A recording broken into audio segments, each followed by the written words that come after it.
We are continuing our series. Actually, this is our third leg or series para po sa ating series na Realign. Again, sabihin nyo again, Realign. Yan, so pag sinabing Realign, tayo po ay bumabalik, inaayos, nire-restore po natin yung mga dapat ayusin o i-align sa ating mga buhay. And for the past 2 weeks, I hope and I believe tayo po ay talagang na-realign na. Ano-ano na ba yung mga na-realign sa atin? Sana na-align na yung ating mga puso at ang ating isip. Amen po ba? Sabi nga natin, ang number 1 na inaatake ng demonyo o ng kalaban natin o ng mga evil spirit ni Satan is yung ating mga vital parts. Number 1 is the heart. Pangalawa, yung ating mind. Tama? So kung nag-aabang po kayo, nagdadalawang isip kayo dahil piling nyo matutuloy pa yung laban ni Pacman. Mamaya na ba yun? Ngayon na, 12. Alam. Mamaya 12. So, mamaya na natin siya intindihin para makapokus po tayo sa word. Okay, so, ayun po yung inaatake ng kalaban sa atin. Yung ating mind at yung ating heart. So, dapat doon permis tayo eh. Maaaring magulo ni Satan yung ibang parte ng buhay natin. Pero please, lagi pa rin natin ingatan ang ating puso at ang ating isip. Amen. So the mind, sabi nga natin, the mind, or the heart is our inner life. Yung ating pong puso, yan yung inner life natin eh. Ayun yung pundasyon ng ating buhay, yung ating puso. At samantalang pangalawa, yung mind naman, yung ating battleground. So dito nagdidigma yung lahat ng pumapasok sa nakikita ng ating mata at naririnig ng ating tenga. Doon po nagbabattle lahat po yan. Kasabay ng ating puso, nagbabattle yan sa ating mind. So dapat bantayan po lahat yan, ang puso, ang mind, para tayo po ay pirmis, naka-align sa kalooban po ng Panginoon. Amen. Pakipost mo nga, gusto ko lang i-review para ma-refresh po tayo. No? So sa ating pong kaisipan, 3 lang po yan, feed, free, and focus. Feed our minds with truths, especially yung Word of God. Wala nang ibang truth, kundi ang Word of God, permis truth po yan. And then, free our minds sa mga destructive thoughts, mga thoughts na hindi karapat-dapat, na gumugulo sa isipan po natin, mga negative thoughts, even feelings na nag-uudyok sa ating kaisipan, na malito tayo, maguluhan tayo. Free our mind from those things. And focus our minds on the things that are right or the right things. Ano yung mga right things na yan? Let's focus our minds sa Panginoon. Let's focus our minds not only to ourselves but to others. Isipin po natin yon. At ano pang isipin natin? Isipin natin yung mga bagay na eternal. Kasi yung eternal, ayun yung may real value talaga, na may significant na dadalhin natin sa mahabang panahon, yung ating pang-eternal na bagay. Amen. Ano ba yung mga eternal? Eternal plans? Eternal life. Diba? Yung buhay na walang hanggan. Isipin po natin yan. Isipin po natin ang Panginoong Jesus, ang Diyos, because He is eternal. Amen. At yung grace ni Lord, it is eternal. So, yung mga bagay na ginagawa po natin, sana kalaki po nun, i-prioritize po natin at isipin natin yung bagay na pang eternal. Amen. So now, this morning, isa pang bagay ang dapat i-align or realign po natin. Ito po yung ating paningin. Sabihin nyo nga, vision. Yan. So tignan mo ang mata ng iyong katabi. Yan. Naka-align ba? Parang di align na. Diba yung mata ko po, hindi po yan talaga align. Parang may pag-ano po ako na konting nakatingin dito, pero yung kanan, banda rito, nakaganon. Parang duling, hindi naman duling. Parang si Coco Martin lang. Diba? Parang ganun si Coco Martin eh. Okay, so we need to realign our vision. Amen? So dapat i-align po natin, hindi lang ang ating kaisipan, hindi ang puso. Isa pa sa vital parts natin ay ang ating vision. Alam naman natin, kapag tayo po ay bulag o wala tayong makita, parang walang sense na rin kung anong meron ka. Diba? Kung gwapo ka man, o pogi ka, maganda ka, sexy ka, kung ikaw naman ay bulag, parang you cannot appreciate those things. Tama? O minsan, Ako nga po, minsan, pinapakitaan na ako na kahit sa cellphone na lang, pag medyo dim, yung inyo po mga cellphone, hindi ko po siya makita. So, it's my deficiencies na kawawa naman ako kasi ang labo na ng mata ko. Malinaw po ang mata ko pag nagdadrive, pero kung ako po ay magbabasa, kaya nga ito, ang laki ng phone ko. Ganyan siya kalaki para mabasa ko po yung normal. So, yun, nagsasalamin na po ako pag yung reading class, kailangan ko na po siya. Kung wala, pasensya na talagang hindi ko nababasa yung papel na pinapabasa na sa akin. Okay, so napakahalaga po ng ating pong paningin o tinatawag po nating vision. Sabi dyan, what is vision? Vision is the ability to see. Yan. Ang vision po ay yung kakayahan nating makakita. So napakahalaga niya.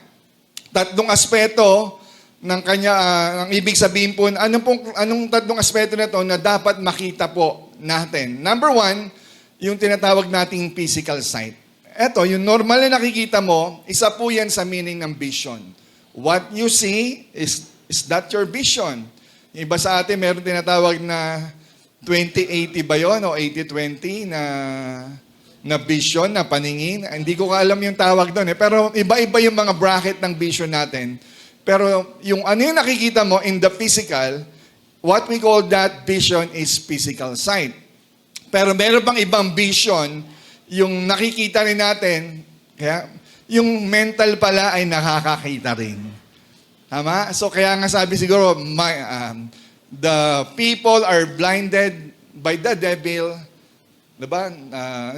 Blinded by the mind of the unbelievers. Binulag ni Satan ang kaisipan ng mga hindi sumasampalataya kay Jesus. So nabubulag. So dito po, regarding sight, mental capacity for imagination. So ito pong bagay na nakikita ng ating hindi mata, ng ating imagination, diyan po tayo nakakakuha ng ideas, diyan po tayo nagkakaroon ng plans para magkaroon tayo ng mga objective and goals because of our mental capacity to imagine. Imagine, di ba? Imaginein po natin. Kaya minsan, okay lang palang maboard tayo paminsan-minsan. Kasi kung di tayo maboboard, wala lang, continuous pa rin tayo sa ating normal na ginagawa, hindi tayo mag-exert ng effort kasi we're okay. Nasa comfort zone tayo. That's why, sometimes God allowed us to be bored for us to make use of our imagination. Diba? Gumagaling ang tao kapag siya'y naboboard. Minsan inaalaw ni Lord, minsan nawawala ng kuryente. Kasi pag nawala ng kuryente, gumagawa ka ng mga ibon, ng aso, di ba, sa anino? So, meron tayong mga wild imagination na kung saan doon nabubuksan yung ating mental capacity to see those things. Are you with me? Mga great ideas comes from boredom. Hindi tayo kumikilos kasi may ginagawa ka pa. Pero the moment na stick ka na sa bahay mo, then saka binibigay ni Lord. Okay. Iba naman yung tulog. Diba? Kailangan gumising nun. Pero what I'm saying is, mahalaga, aside from physical sight, magkaroon tayo ng imagination. Huwag namang wild. In a sense na wild na malawak, pero yung wild na parang hayop ay huwag naman. Another thing, pag sinabing vision is what we call foresight. Sabihin nyo nga foresight. Yeah. Ano tong foresight? Galing to sa? Huwag na nga. 3 sight daw eh. Foresight, ibig sabihin, pangitain sa isang salita, vision from the Lord. Binigay ni Lord, He gave us a picture of the future. Are you with me? Na foresight. Yung kaya minsan yung ating pong mga news reporter, weather forecast, yung sa pag-asa natin, hindi naman nila totaling nakikita. Pero because of the situations of our weather, alam nila, nagpo-forecast sila, nagbabalita, napo-foresight nila na dito dadaan ang bagyo. Hindi pa man nangyayari, pero napo-foresight nila. Pagdating ng June, uulan. Kasi regularly, traditionally, may ganong system, may ganong process ang mundo. kung kailan darating ang tag-ulan. Are you with me? Foresight, pero iba naman yung foresight that God gave us a picture of what will happen in the future.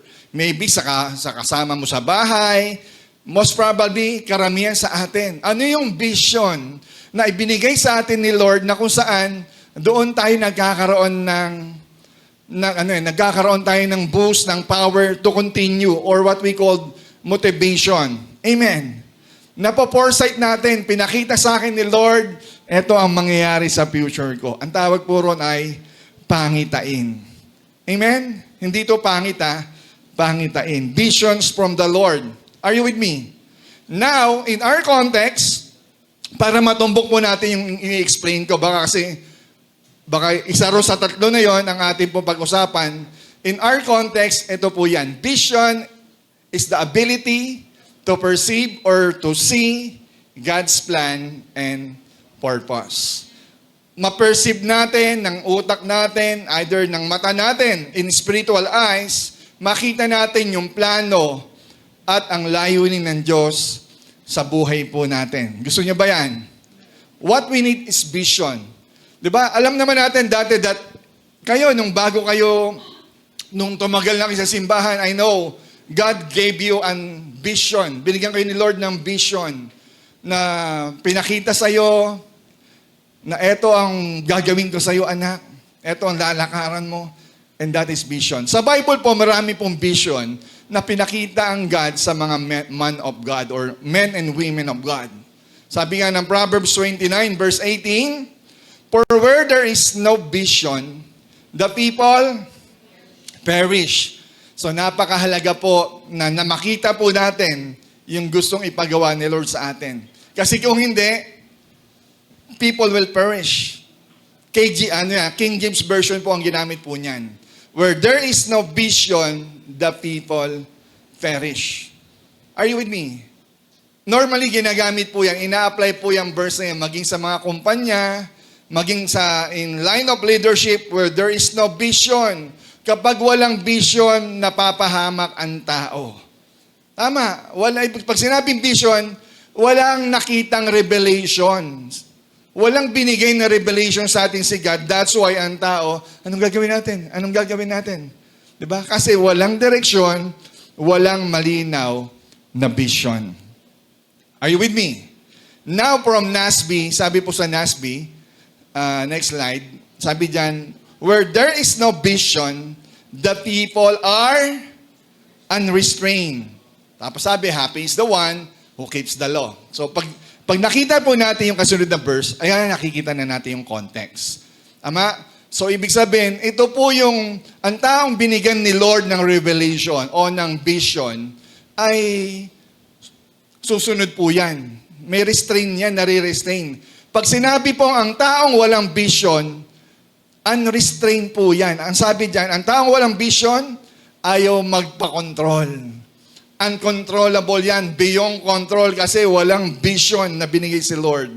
In short, ayaw magpasaway, ayaw magpa-control, ayaw magpaturo, ayaw magpa-submit. Are you with me?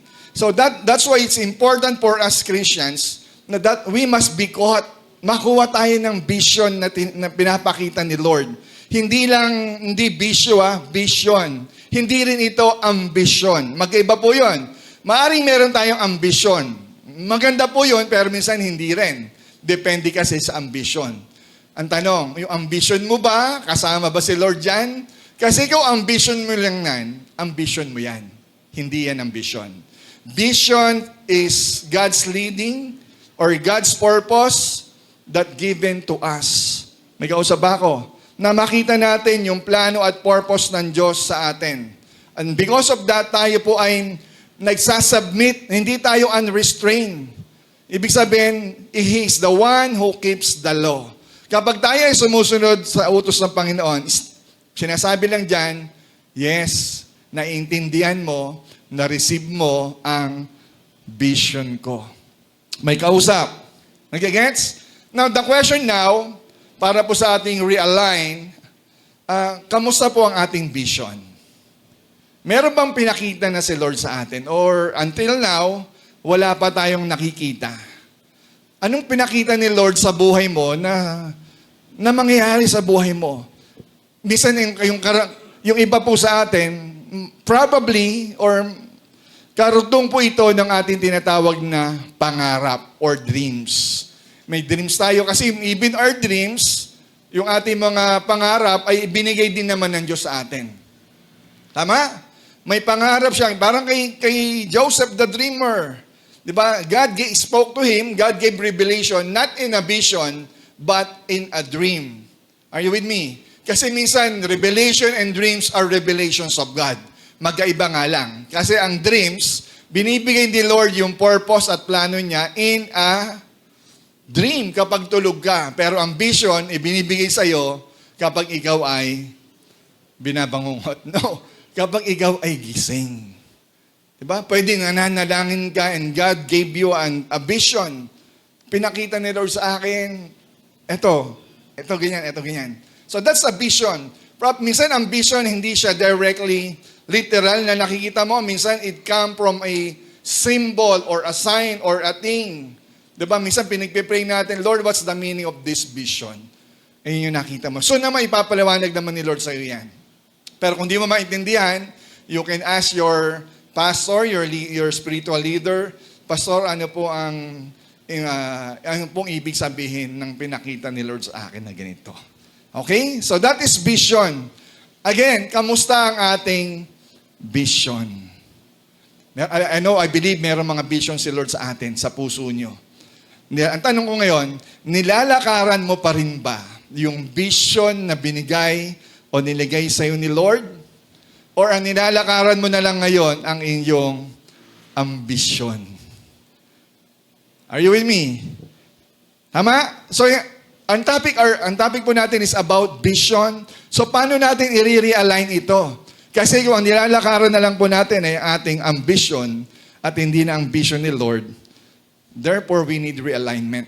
May kausap. Kasi ang totoong vision, this is the plan or purpose ni God. Kung di mo siya nilalakaran, ibig sabihin, ang totoong vision ay pagsunod sa law, sa plano, sa purpose ni God sa buhay po natin. Kapag hindi po natin nalakaran ang gusto ng Panginoon, then we are out of the vision. May kausap. Why? Because having the right vision brings you to the right alignment. Mahalaga na tama po, malinaw, it is clear. Malinaw sa atin yung vision natin para matama po yung ating pong buhay. Ma-align yung buhay natin kasi tama yung vision natin eh. Ano man mangyari dumating sa buhay po natin, masishaken tayo. Pero if our vision is aligned, babalik pa rin tayo sa vision na pinagawa sa atin ni Lord. Lilinya pa rin tayo. Minsan natutulak tayo, sasakay ka ng LRT. Ito yung natutulak ka na sa dami ng tao. Pero hindi ka na nanatili rito porkit natulak ka na, nandito ka na. Because alam mo yung vision mo, teka lang, pupunta ako dito. Babalik at diba? Ilalaban mo yung vision mo. Hindi porkit tinulak ka ng mga tao, diyan ka na. Doon ka sa vision mo. Ito ang sabi ni Lord, lakaran mo, doon ka maglakad. At sasamahan ka ni Lord doon. If you remember Joseph, maraming pagkakataon sa buhay niya, pinakitaan na siya ng maaga eh. Luluhod sa iyo ang mga kapatid mo. Pero, hindi nakita ni Joseph na bubugbugin siya. Ibebenta siya. Ipapakulong siya. Diba? Pero si Joseph, hindi siya nanatili roon. Dito nyo, parang hindi siya si tanggol na kapag tinulak, mananatili roon. Kundi babalik siya sa vision na binigay ni Lord. Itatama niya yung sarili niya. Kaya sabi ng Bible, hindi ko po nilagay dyan, ano man ang gawin ni Joseph, saan man siya magpunta, ano sabi ron? The hand of the Lord is with him. Kasi ginagawa niya yung gusto ni Lord eh. Hindi nawala si Joseph sa kanyang vision, sa kanyang dreams na pinakita ni Lord, bumabalik pa rin siya ron. So that's why having the right vision bring us to the right alignment. Amen. Vision is always connected to mission. Hindi ko po nilagay dyan. Ba? Ang vision po, lagi po yung kasunod o kadikit ng mission. Are you with me? Kung mapapansin po natin, pag pumunta tayo sa mga malalaking kumpanya, minsan pagpasok mo sa office nila, nakikita yung pangalan, di ba? Converge, Nike, di ba? Adidas. Yung pangalan ng kumpanya, tapos sa gilid nun, nakalagay puro yung kanilang mission and vision statement. Tama? Yung iba naman, magkaisa na lang yan. Sa totoo naman kasi, ang vision at mission, pag binasa mo yon, magkaiba yung nakasulat. Pero iisa lang ang tatakbuhin niya. Kasi isa lang talaga siya. Yung mission na nilagay, nanggaling po yon sa vision. Diba? Bago ka magkaroon ng mission, ibibigay muna sa'yo yung vision. Ipapakita muna sa'yo. Are you with me? Then pag nakita na sa'yo, kailangan mo siyang lagyan ng mission para masakatuparan ng iyong vision. May kausap. At tayo po sa SOGSIM, dito po sa simbahan po natin, as a church, as a family, and as members, meron pong vision na binigay si Lord sa atin. Noon pa, sa ating pong late pastor, sa ating pong aking pong kapatid, si Pastor Perdy Brescio, he gave the vision yung to see God's kingdom advancing in every nation. Pakipost nga dyan. Julie Jit the Quit. Yan. Tama. Kanta yata yun, Alam niyo yung kanta na yun? Hindi, wag na nga. Julie Jit. Yung siguro yung kasing idarang ko, alam niyo yung kanta ni Hammer Time. Julie Jit the Quit, Wag na nga. To see God's kingdom, si Pastora, alam siguro, Pastora yung MC Hammer, kinanta yung Julie Jit. Sorry, Julie Jit, naalala ko lang. Si Nerby, alam yun, sigurado yan. Okay, so, ito po yung vision na binigay sa ating pastor, na kinukuha po natin hanggang sa ngayon, to see God's kingdom advancing. Are you with me? Na yung kaharian daw ng Panginoon, kaharian ng ating Diyos, na si Jesucristo, ay mag-advance, lumaganap. Saan daw? Sa may kawayan. Lumaganap saan? Sa Caloocan, sa Malabon. Doon lang ba yun? Diba? Ang plano po ng simbahan, ang vision na binigay sa ating pastor, is to advance God's kingdom in every nation. So, ibig sabihin, kaya nga yung pangalan ng simbahan natin Son of God Church in May Kawayan. Ganun ba yun? Son of God Church, what? National? Pag sinabi national, Pilipinas lang yon. Son of God Church International Ministries Incorporated. Ayun po ang kabuuan sa registered sect po natin. So, ibig sabihin, yung calling po sa ating simbahan from our pastor, siyempre yung di naman galing sa ating pastor yon. That idea came from our Lord Jesus. Diba? Humayo kayo in Jerusalem, in all Judea, Samaria, and to the ends of the earth, to the ends of the world, sa dulo ng baghari, kahit saan pa man yan. That's our mission. So, ang tanong natin ngayon, nalalakaran pa ba ng SOGSIM ang kanyang panawagan sa kanyang vision? May kausap. Tama? So, si pastor lang ba ang gagawa ng vision na yan? Si pastor lang ba ang may gusto niyan? Or dapat, isa ang puso natin for this vision, that we see God's kingdom advance in every nation. Are you with me? So kung hihinto po tayo ngayon pa lang, hihinto po tayo ng pagpapalaganap ng mabuting balita ng gospel at hindi tayo magdi-disciple, paano tayo aabot sa ibang bansa if we stop here? Huminto na tayo kung saan ka nandiyan. Are you with me? Kung ngayon pa lang nananamad na tayo, umuulan, baha, may ambon, malakas. Diba? How can we accomplish the vision that God gave to us? I believe hindi lang kay pastor yan. I believe each one of us here na totoong may puso sa Panginoon agreed to that vision that God gave to us. to every one of us that we want to reach all people. We want to reach all countries, all areas. But the question is, how are we doing it? Saan na tayo? So sana lang po, all opportunities gawin po natin. Seize the opportunities hanggat meron. Diba? Hanggat may tumutulong sa atin, hanggat nakaka-connect tayo, dude, connect, engage. Tama? I'm thankful kay Ate Baby, kay Ate Simon. Tama ba ang pronunciation ko? Simeon. Yan. Akala ko Simon eh. Simon Pedro. Simeon pala. Okay. Sister Baby ang pinakabata nating kasamahan kasi lagi siyang baby. Okay, so meron po tayong kaibigan na kung saan nagsusupport po sa atin. Nag-start na po siya sa bigas. Then, yung meron na po siyang pinadala, pinakita na po sa akin yung packages. At the same time, yung kanya pong delivery date. Iniintay ko na lang po yung, hindi ko alam kung gano'n talaga yun eh, no? Tama ba, baby? Minsan, nadidelay talaga. Pero, tumakbo na siya. Okay, so ibig sabihin, every opportunities po, gawin po natin na kung saan pwede tayong mag-connect. Amen? We must engage ourselves, hindi lang po doon sa ating comfort zone. Minsan sa totoo lang, nahihirapan po ako nung kausapin ko po si Sister B, Beatrice. Dumudugo na ang... Hindi niya ako maintindihan. Nag-i-English naman ako, pero hindi niya ako maintindihan. Alam niyo kung sino interpreter ko? Si Pastora Tina. Sila ang nagkaintindihan. Hindi ko alam, parang hirap daw intindihin yung dating ng sounds ng boses ko sa English. Pag tuloy, si Pastora Tina talagang iba. Malakas, malinaw, pero ano niya ako naman yung dictionary niya. Tama ba English ko? Oo, tama. Sige. Go. Ayan, tuloy mo lang yan. So yun, nagkaintindihan sila ng malinaw.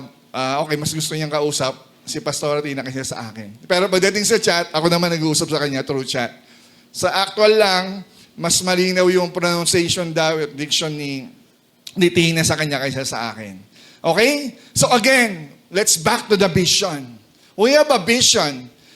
Actually, vision, ang ating pong late pastor, again, I just want to say this, meron siyang vision before he died. Gaano naman ito ka-imposible, pero sabi niya, God gave me a vision. Ang Sogsim Church will have 1,000 churches. Tama? So ilan tayo ngayon? 4, nabawasan ng 1, 3, 2. Ibig sabihin, it happens. Pero it doesn't mean that we lose our vision. May kausap ba ako? 1,000 churches is the vision. Kaya ba yun? Pwede ba yun? Kaya ba ang 1,000 churches? Para sa tingin natin, Pastor, yung ibang malalaking simbahan, wala pa nga 1,000 eh. Walang imposible sa Panginoon. It is possible. Hindi natin masasabi, nagugulat tayo. Yung kausap po natin, si Pastor Julius, daw meron na po siyang 100 pastors in just a span of time. Why? Kasi yun yung mandate niya, yun yung calling niya, establishing churches sa kanyang mga pastor. Amen? So sana magkaroon din tayo ng ganong heart. Diba? Ma-proceed, malakaran, matungtungan po natin yung ating pong calling or vision na ibinigay sa ating pastor. Kung di man dumating sa time ko yan, sa mga susunod na time, at least yung vision na nanatili. May kausap ba ako? Kasi si Lord wala na naman sa lupa eh. Pero sabi niya, multitudes will come to Him. Multitudes will believe. Hindi ito 1,000. Hindi mo na mabilang ang multitudes. Pero ginagawa ng disciples niya nung nawala siya, pinagpatuloy ng mga early churches po natin hanggang sa atin, tuloy-tuloy yung vision na yon na nawa sa atin ay magtuloy-tuloy rin naman. Amen? Pero paano mangyayari yung vision na yon kung tayo po ay, di ba? Kung attendance pa lang natin, pahirapan na. Pag attend pa lang, umaambon, Pastor, di mo na ako attend. Di ba?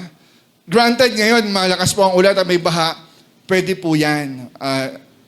Inaalaw ko na po kayong umabsent. Pero kung kaya niyong lakarin yung bahang ganito lang, sabi ko nga sa post ko, laban naman natin. At natutuwa po ako sa atin ngayon, puno pa rin po tayo sa kabila po ng baha at yung ibang hanggang bewang nandito pa rin ngayon. Ang aga pang kumatok sa bahay namin, 6 a.m. pa lang, dinodoorbell na ako. Pastor, yung susi, amin na. Diba? So, ibig sabihin, merong ganong heart, merong ganong passion. Why? Diba? Quote sila ng vision. Kasi kung walang vision, magdadahilan yan. Pero kung may vision ka, magpapatuloy ka. Amen. Lahat po tayo rito, nasa leadership o hindi, gawin po natin yung vision po natin. Tanggapin, galawan, lakaran po natin yung panawagan ng Diyos sa atin. Diba? Hindi pa man ito nangyayari kasi ito ang vision. Kasi kung ito ay vision ko lang, o inutos ni Pastor ito gawin mo. Pero, sabi ko nga, si Lord nangungusap din individually sa'yo. Siyempre, hindi naman tayo pwedeng either magkasalungat tayo ng paraan, pero iisa pa rin yung ating dapat lakaran. Hindi pwedeng magkakontra. May kausap ba ako? Kasi kaninong vision yan? Baka vision mo yan? O, kasi kung vision, lahat tayo ay galing sa vision ni Lord, magkakasundo tayo. Vision as one point. Isang page lang tayo sa simbahan. United dapat tayo. And that is God's vision. May kausap ba ako? Amen? Again, hindi man kayo mabigyan ng posisyon kung ang Diyos may panawagan sa'yo. Heart mo yan eh. I cannot control your heart. That's your desire. Ang gagawin mo, tutungtungan mo yan. Lalakaran mo yan. Nasa posisyon man tayo o hindi. Gagawin mo pa rin niya. Why? Siguradang may panawagan sa'yo. May kausap ba ako? Gawin mo, lakaran natin. So ano yung hinihingi nung bagay na yun? Yun ang lakaran mo. Huwag tayong huminto, huwag tayong tumigil. Kasi yun ang puso at fire na binigay sa'yo ng Panginoon. Amen po ba? Amen? So paano po natin gagawin ang ating vision? Siyempre, we need a mission. Sabihin nyo nga, mission. Yan. Now, from vision, gawin nating mission. Ano ang mission natin bilang simbahan? Madali na lang, hindi na sentence ito. We must love God, love people, and make disciples. Yung love God and love people, galing po yan sa Great Commandment at sa Great Commission. Dalawa po yun. The Greatest Commandment and the Greatest Commission. Galing rin po yan, yung 10 Commandments, the first 4 Commandments, 1 to 4, love God. Pero yung lahat ng utos na yan, it is equivalent to love God. But, in detail, yung commandment number 5 hanggang 10 commandment, lahat po yon ay kung paano tayo magmamahal sa ating kapwa. Tama? Igalang mo ang iyong ama't ina. Huwag kang magnanakaw. Huwag kang papatay. Huwag kang mangangalunya. Huwag kang sasaksi sa di katotohanan. What else? Huwag kang mag-iimbot. Huwag mong pag-imbutan ng iyong kapwa, ang kanyang asawa. Huwag mong pag-imbutan ng kanyang sasakyan, ang kanyang asno, ang kanyang kabayo. Amen? Do not covet. Huwag mong pagnasaan daw ang hindi sa'yo. Huwag kang magnanenok. Huwag kang magnanakaw. Huwag kang mangungupit. Yun po yun, yung commandment na yun. Kung mahal mo ang iyong kapwa at mahal mo ang Diyos, hindi mo gagawin o lalabagin ang 10 utos. Amen? Because we love God and we love people. Pero hindi lang po iyan ang commandment of the Lord.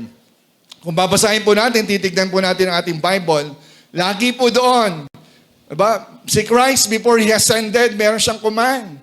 Go and make disciple of all nations, baptizing them in the name of the Father, the Son, and of the Holy Spirit, and teaching them everything. What? Everything to obey. Diba? Everything I have commanded you. At sasamahan kita hanggang sa katapusan ng panahon. Grabe si Lord, no? May utos, pero pangako niya, sasamahan pa rin tayo. Ang problema sa marami sa atin, Pastor, we love God. We love people. Pero huminto ang ating misyon. Nakalimutan na ang Lord pala, meron pang pinapagawa. He wanted us to make disciples. Are we making disciples? Are you with me? For how many times, how many years, nandito tayo sa simbahan? Mahal natin ang isa't isa. Mahal ko ang kapwa. Lord, mahal kita. Aawitan kita. Di ba? Sasambahin kita, tataas yung aking mga kamay. Then we forgot to make disciples. Again, if we wanted to go back to realign ourselves with our mission and vision, tignan natin kung nagagawa natin yung vision ni Lord sa atin to make disciples. May kausap ako.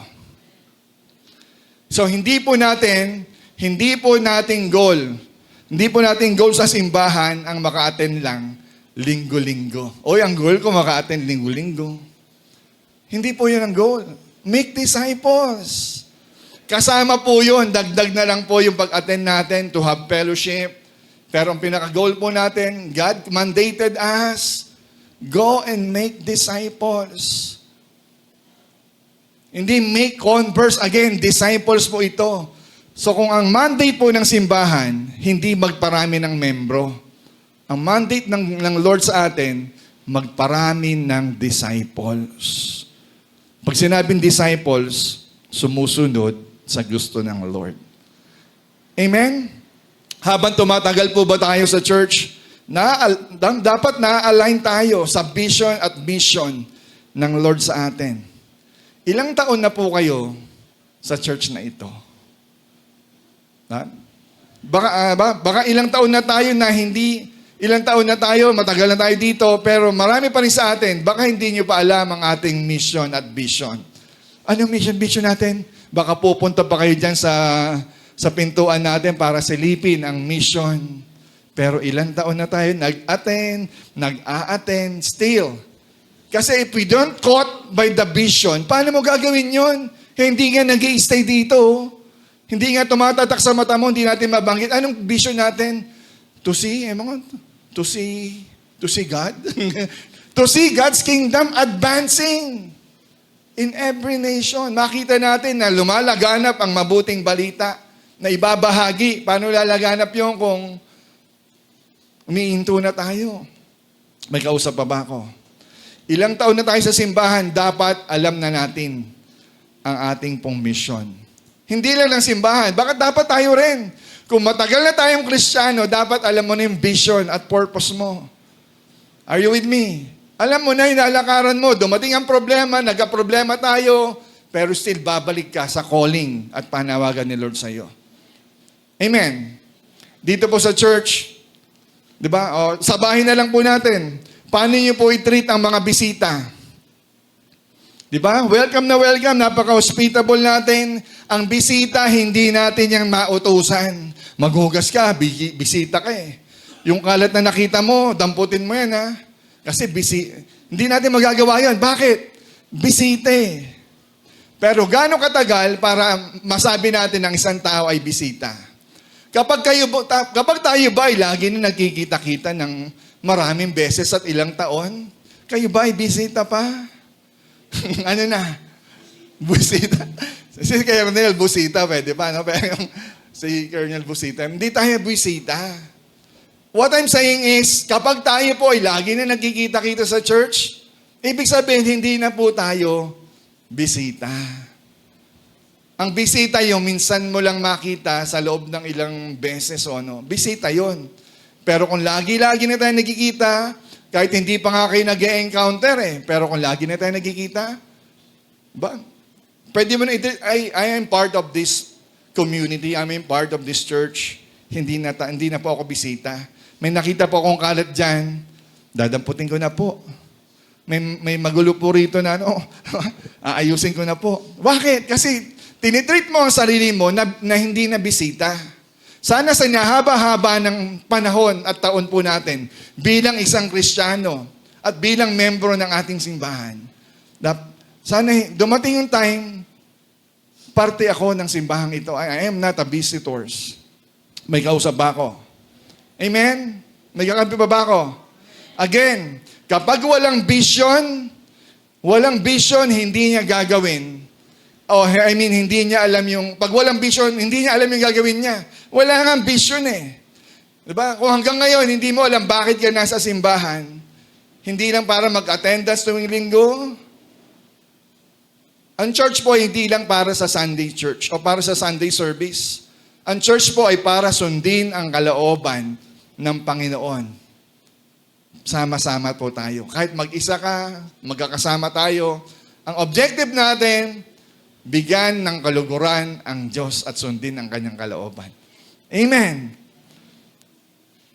Amen? So mahirap po yung tumatagal tayo sa simbahan, pero hindi niya nagagawa yung purpose niya. Sabihin niyo nga, purpose.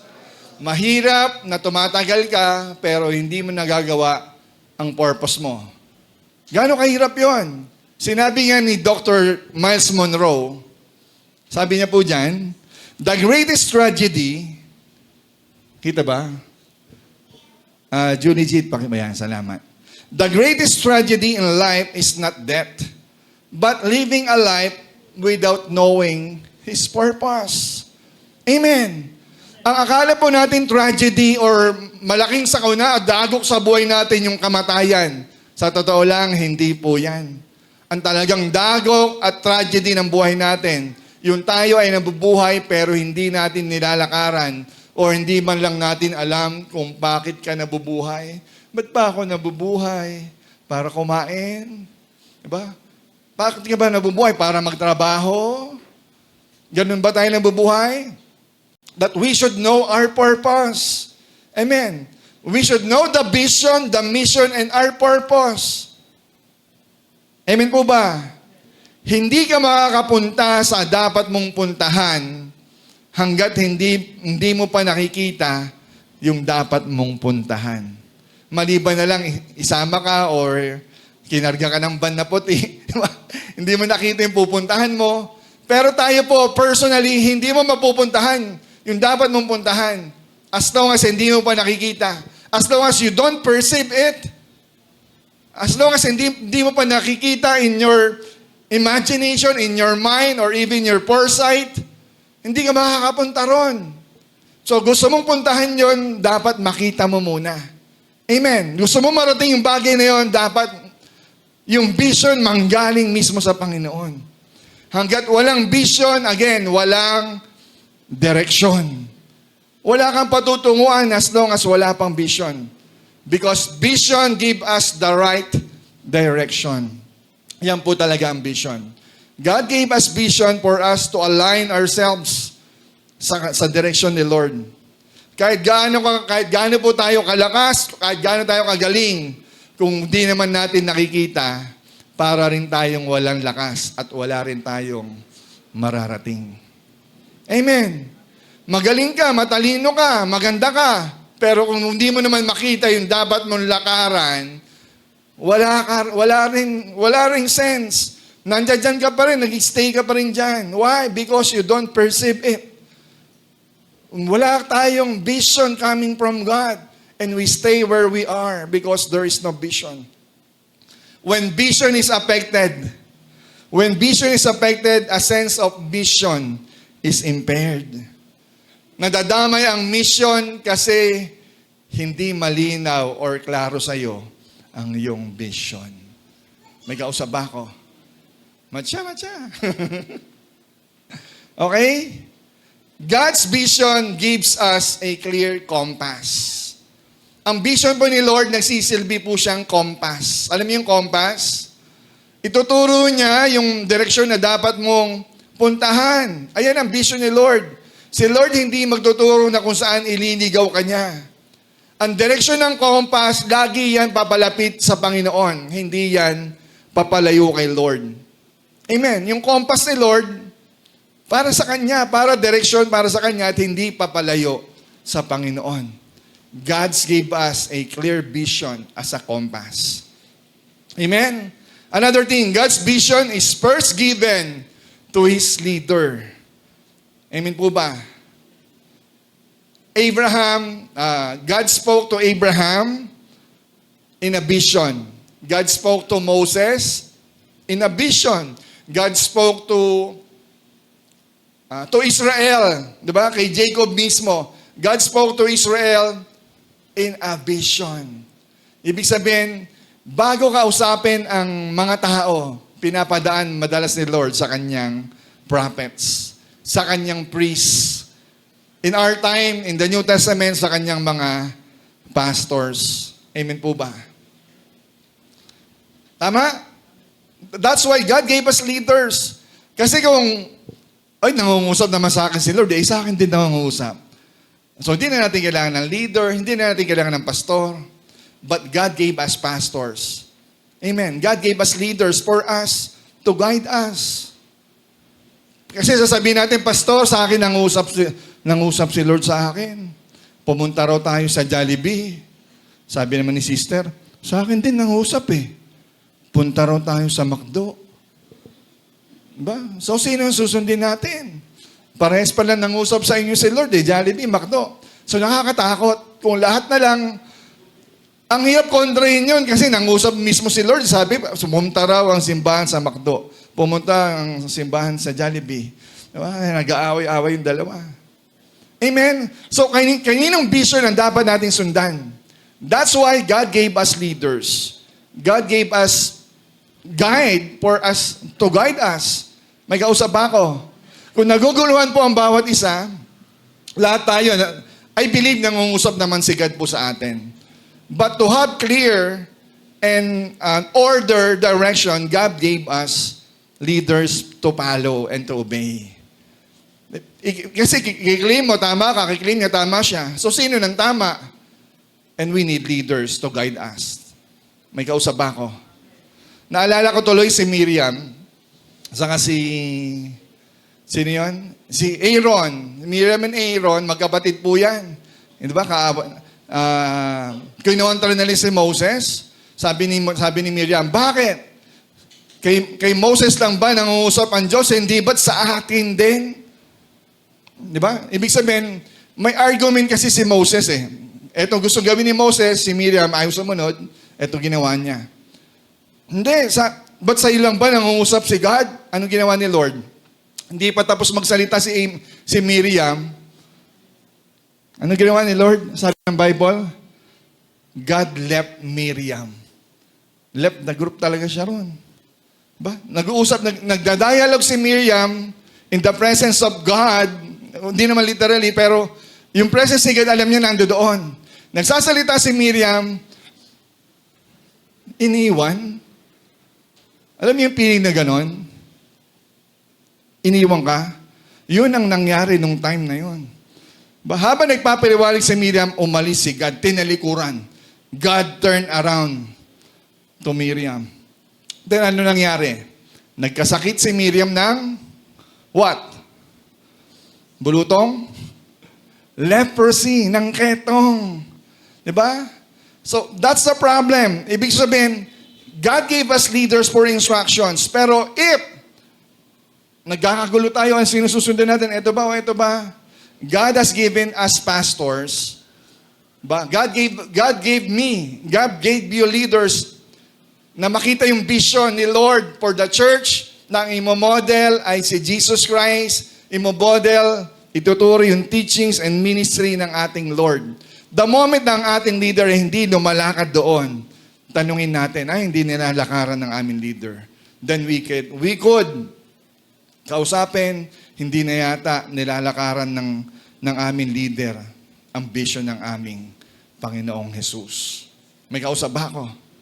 As long as we are leading, kung tayo iba-iba, yun. Pastor, ano po bang gagawin namin? Ito po kasi sabi ng isa, ito sabi ng isa. Then let your leader decides. Pray. Siyempre, sisimulan sa prayer. But when your leader decides, honor the decision. Amen po ba? May kakampi pa ba ako? God's vision, ito ang pinakadikit dyan. God's vision will not contradict His word. Amen? Ang vision ni Lord, kailanman ay hindi niya kukontrahin.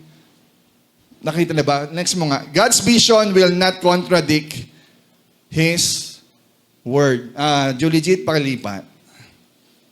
Yan. Pakisabayan, parang, hindi tayo. Sige, bigyan na lang kita ng cue. God's vision will not contradict His word. Yung vision po na galing sa Panginoon, kailanman hindi niya kukontrahin yung kanyang salita. So, ito po yung ating measurement. Ito po yung ating cue. Kung ang sinasabi ng ating leader o ng sino man, ay vision ba talaga or vision lang or ambition lang, dapat it will not contradict the Bible. Any vision that contradict the Word of God is a false revelation. Lahat po ng sinasabi na kontra sa sinasabi ng Panginoon, ng Bible, ito po ay hindi totoong vision. Amen? Baka guni-guni or what? Ang tamang vision dapat naka-align sa Word of God. Siyempre, kung naka-align sa Word of God, dapat sinusunod mo yung Word of God. Amen. Kaisa mo yung goal, objective ng church. This is the goal, the purpose and mission of our church. And dapat kaisa po natin ang bawat isa, kaisa po natin ang ating mga leadership, kaisa po natin ang ating pastor for this mission. May kausap ba ako? Now, eto na. So how we will realign? Kapag eto na nangyayari sa atin, paano natin i-realign yung ating pong vision na binigay ni Lord sa atin? Number 1, magbibigay lang po ako ng 4. Mabilis lang. Birth the vision. Kailangan ipanganak ang vision. Tama? We pray for it. Lord, gusto ko magkaroon ng vision na nanggagaling sa iyo. Paano mangyayari yan? Kailangan ipanganak. Sabihin ko na, be born. Yan. Be born again.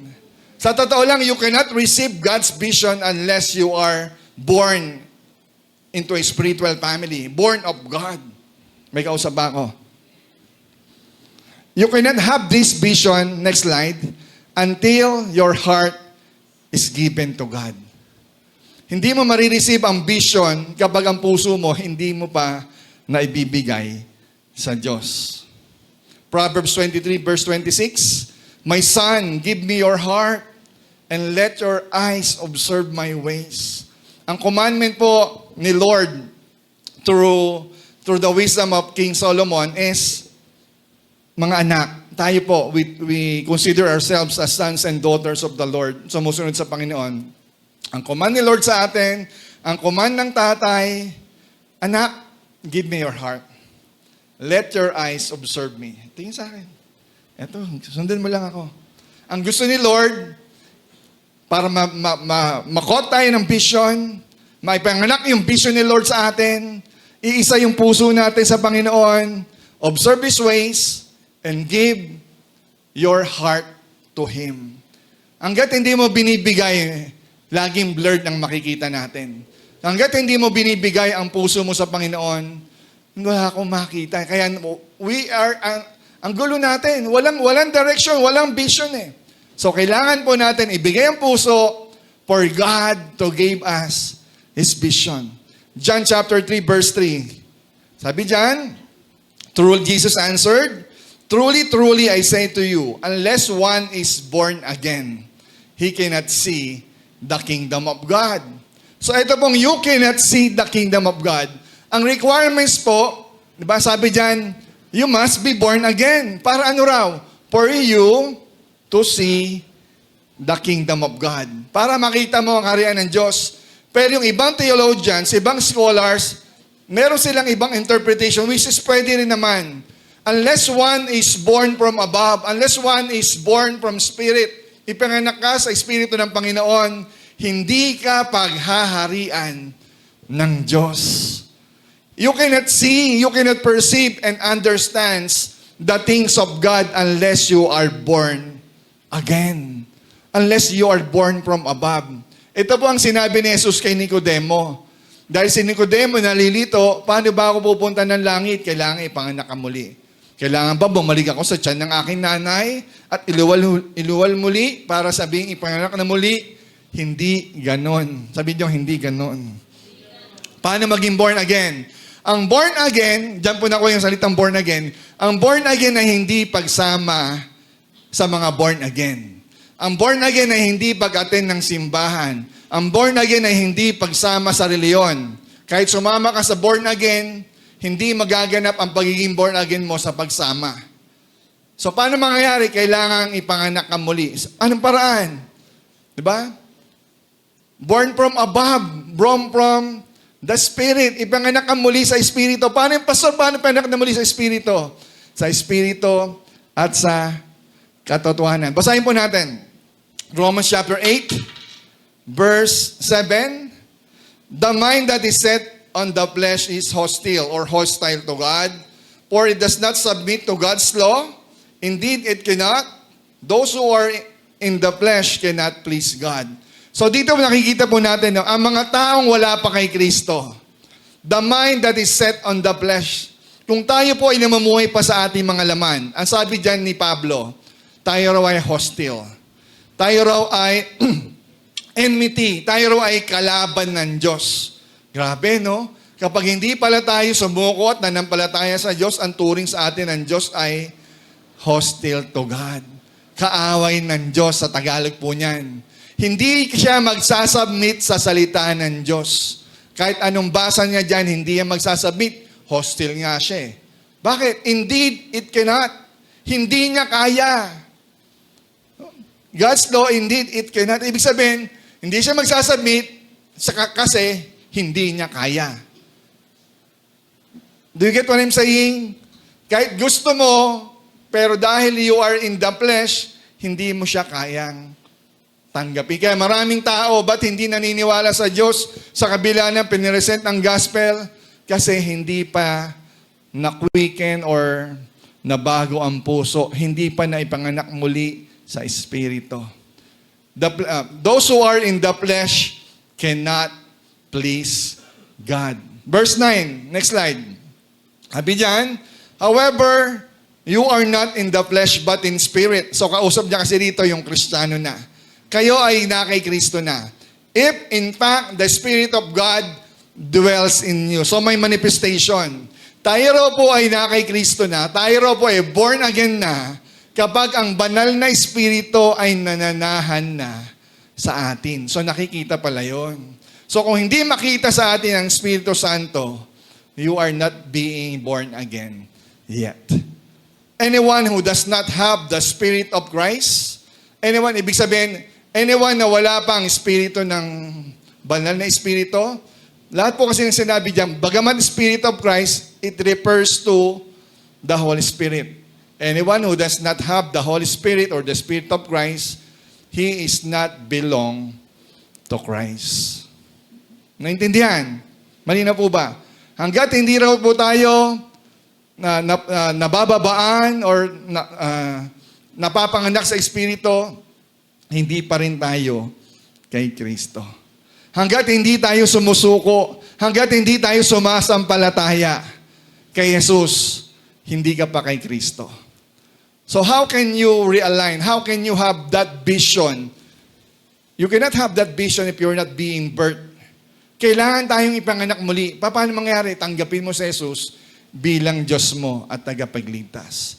Kilalanin mo siya, isuko mo ang buhay mo sa Kanya, then, doon pala magsisimula that your spirit is being born again.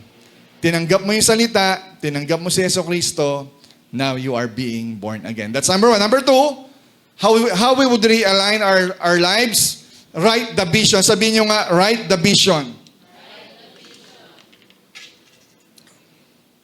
So, hindi po sapat na wala lang, maghintay tayo. Ang sabi dyan, we must write the vision. Tama? Kung gusto niyo po mag-relax, anong Bible ang bubuksan natin? Gusto niyo magkaroon ng refreshment, anong Bible ang bubuksan natin? Buksan mo na. Sabi ng verse, yan, Habakuk. Huwag na, tagal, huwag na. So sabi dyan, write the vision. Make it plain on tablets. Hindi po gamot ito ha. Hindi rin po ito yung gadget na pinipindot nyo ha. Pag sinabi pong tablets, isulat mo sa bato. Kasi dati yung mga, ang tawag nila sa mga sinusulatan, tablets. Tama? Ayan, yung batong makinis. Isulat mo raw yung vision na binigay sa ni Lord, so He may run who reads it. Para magawa raw, malakaran o takbuhin ng mga tao makakabasa nito. So ang vision, para ma-realign po tayo, we need to write it down. Sabihin nyo nga, write it down. Mahalaga po na nagsusulat pa rin tayo. Bagamat ngayon, wala kayong notebook, wala kayong ballpen. Diba? Dapat meron pa rin. Either sa inyong mga phone, yung lesson na nakukuha nyo rito, sulat natin para matandaan po natin. Hindi magmamanifest ang napag-usapan o ang plano o napagplanuhan hanggat hindi na isusulat. Amen. Di ba? Ang kinukonsider din ng batas yung nakasulat. Kaya nga si Lord pag nagsabi, para mapagtibay, lagi yung binabanggit, nasusulat. Nasusulat ba yan? Dapat documented. Even yung vision ni Lord, ang gusto ni Lord, we must write it on tablets. Isulat mo yan para matandaan mo. Di ba? Nasusulat. Kumbaga sa paano ka mananalo? Dapat merong resibo. Tama, meron ako napanood sa ano ba ito yung, hindi ko alam kung napanood ko, ano yung nagkwento sa akin. May nagtatalo sila, may sila, dinala sa husgado, hindi raw ginagawa to, hindi ginagawa yan. Nagulat yung asawa niya, naglabas ng resibo. Eto, may picture pa tayo. So, ibig sabihin, napakahalaga ng resibo. And even in our vision, ang vision para magkaroon ng sakatuparan, kailangan may resibo. Sa meeting, minsan nakakalimutan tayo O ano yung meeting no last time? Paano tayo nag-evaluate? Nagkwentuhan, nakalimutan na. Pero kapag may naresibo, nakasulat, ipabasa mo muli, okay. So mas maganda ang magagawa po natin plan next year. Why? Kasi nababalikan mo yung napag-usapan. Amen? Write it down on tablets. Dito po sa ating church, meron po tayong paskil. Nakapaskil po yung ating mission and vision para maalala po natin. Kaya kung di naman makita o binabasa, baliwala rin. Tama po ba? Pero still, it is important that nakikita natin so we may walk on it, we may run on it. At isusunod ko po dyan, papaayos ko po yung ating board, ipapalagay ko po yung ating core values. Para malakaran, bilang isang Sogsim, ito po dapat ang ating pong pag-uugali. Ito po tayo dapat mag-response. Ano ang tatak ng simbahan ng Sogsim? Ito po yan. Ito ang ating core values. Ang ating pong mga preaching, ang ating pong pakikitungo, lahat po yon nanggagaling sa ating core values. Binabalyo po natin ang pamilya, binabalyo po natin ang discipleship. That's why sa mga ba't paulit-ulit si pastor? That's what we value. So kung nakakalimutan natin to write it down, hindi mo siya gagawin. Kung hindi laging pinipreach siya ng mga tumatayo po rito, iba na ang gagawin natin. Sabi nga nila, this generation is a weak generation. Totoo ba? That this generation, matanda na tayo. Alam na natin kung paano kumilos ang kabataan ngayon. Alam natin kung paano mag-response ang mga generation this time. Itong generation ang pinakamatampuhin generation. Itong generation ang pinakatamad at mainitin ang ulo. Diba? Pag hindi na mainit na ulo nila. Diba? Pag walang internet, nagagalit na sila. Diba? Mabilis silang mag-react. Mabilis silang mag-cancel. Amen? Sabi, di po sa akin galing yan. Galing po yan sa studies. Anong studies? Kay Barna. Kay Barna. Maraming studies yan. Okay, ano pa? Ilalagay ko rin po ang ating pong membership covenant. Pag member tayo ng simbahan, this is our covenant. I'm securing the testimony of our church. Susunod po natin yan para hindi po natin makalimutan. May kausap pa ba ako? Okay? Ano pa? Mahalaga, even our devotion, yung disciple ko, yes, itetext ko na nga si brother, Brad, hihingi na kita ng devotion Every morning, mag-send po kayo sa akin ng devotion nyo. Why? For us to remind. Kasi nagbabasa naman kami ng Bible, talaga lang But we need proofs. As long as hindi ka nagsisend sa akin ng messages, you are not reading your Bible. Yun lang yun. May kausap ako. Make it plain on tablets. May social media tayo, gamitin natin sila kung saan siya makakatulong sa ating henerasyon ngayon. May kausap? Pangatlo, dalawa na lang. Pangatlo, we must walk the vision. Yan, sabi kanina, write the vision, make it plain on tablets, so he may run who reads it. Pag sinabi, Pastor, bakit run? Bakit walk? Ay dyan, nakalagay run. Pares lang yon. Para kung you may run to it, you may go to it, you may walk to it. Malakaran mo talaga, hindi lang basta maisulat, kundi malakaran. Amen. Lakaran mo ang vision ni Lord. Lakaran mo yung purpose ng Diyos sa'yo. In short, let's make it happen. Do it. Sabi mo sa tabi mo, do it. Yan, gawin mo.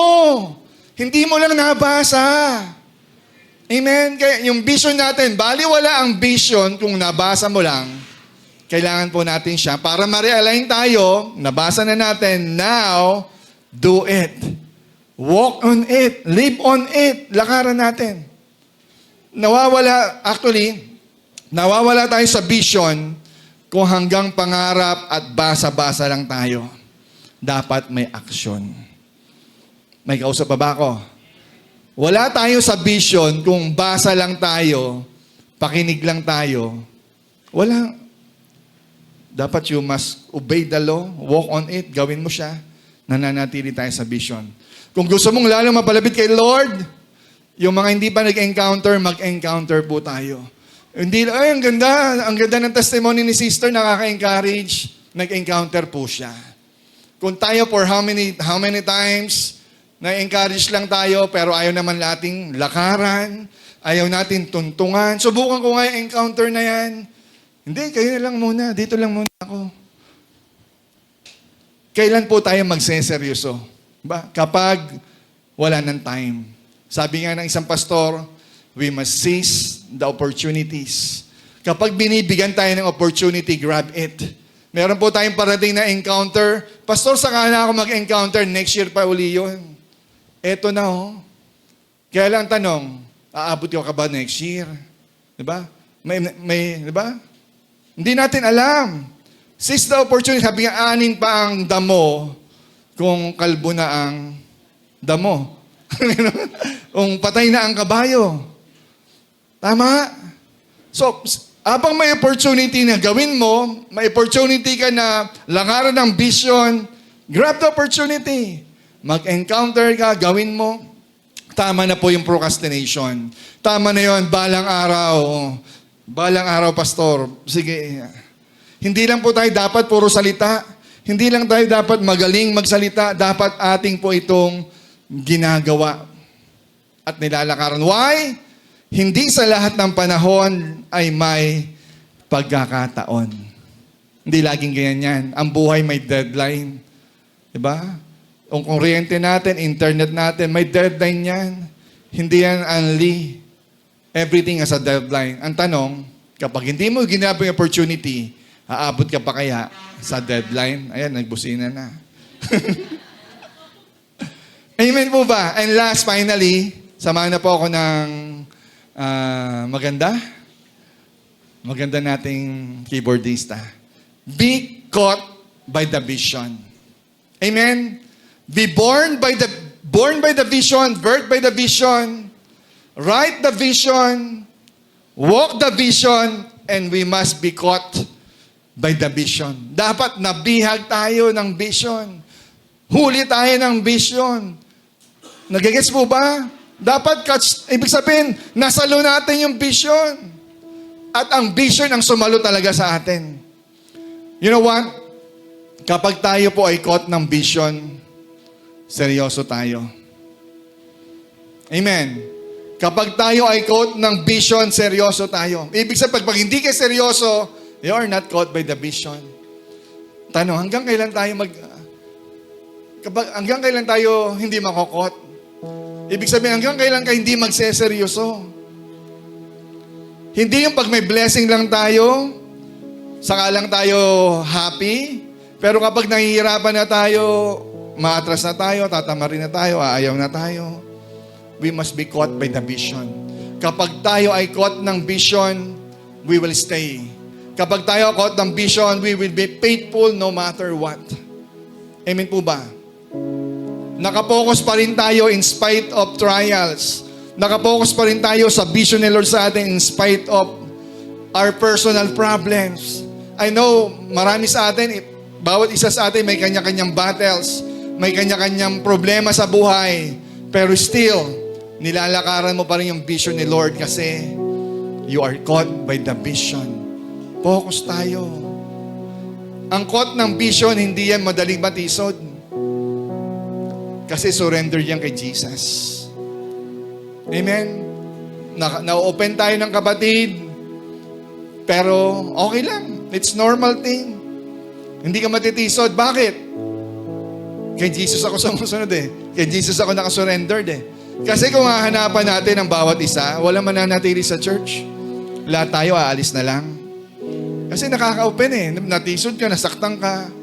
Pero dahil you are caught by the vision at ang lordship mo si Lord, you will overcome all that offenses. Amen po ba? Hindi tayo matitisod. Pag-caught tayo ng vision, hindi tayo kritiko. We may suggest, di ba, pwede tayong magkita ng, or for suggestions or for good criticisms, pero we are not going to attack para lang atakihin ang bawat isa. Amen po ba? Kasi, tayo? Vision-oriented tayo. Number 1, dapat tayo ang sumusuporta sa gawain ng Lord. Kay Lord ito eh. Pag tayo caught ng vision, hindi na tayo uutusan. Hindi na kayo uutusan ni Pastor. Gagawin mo na kasi alam mo, ito yung tamang gawin. May kausap. Bilang mga disciple, ba? Alam na natin na dapat tayo ay nagdi-disciple din. Hindi madali, pero gagawin natin because that is the vision of our Lord. Each one, make one. Diba? We become a leader. Every member is a leader. Every member should be a disciple and must disciple too. Kapag tayo ay caught ng vision, hindi na tayo yung nakikinig lang. Tayo naman yung pakikinggan o magsasalita. Tayo naman yung magtuturo. Amen? Tayo po tayong lahat. Realign our vision. This is the message of our Lord to all of us. Minsan, kung tingin po natin, nalayo po tayo sa panawagan ng Diyos. Sa buhay mo, sa family mo, sa simbahan mo. This time, let's admit it. Lord, we lose our vision. Yes, meron kang pinakita sa amin, pero God, I am repenting. There are times in our lives, hindi kami, Lord, sumusunod sa gusto mong lakaran namin. But this very moment, gusto ng Diyos, makita natin, tayo mismo makita natin na tayo ay nakasunod sa vision. Makita natin na tayo ay kasama sa plano ng Diyos for our church. Amen po ba? Kapatid, sa oras mong ito, nais kong itaas mo ang iyong kamay. Tandaan ang ating pagsuko sa ating Panginoong Hesus. Nagpapakita na tayo ay nagsusurrender. Panginoon, patawarin mo kami, God. Lord, forgive us kung may pagkakataon sa buhay namin, God, nasunod, God, hindi ang vision mo, kundi nasunod, God, yung amin pong ambisyon at gusto. Panginoon, patawarin mo kami. Lord, linisin mo, God, ang aming puso, ang aming isipan, maging ang aming paningin, O Diyos. Lord, dalangin namin sa oras pong ito, nais namin makakita. Nais namin, God, makita ang revelation, ang vision, Panginoon. Vision mo, Lord, para sa aming buhay. Vision mo, God, para sa aming simbahan. Lord, pangunahan mo kami. Ikaw, Panginoon, ang magbigay ng pangitain sa bawat isa.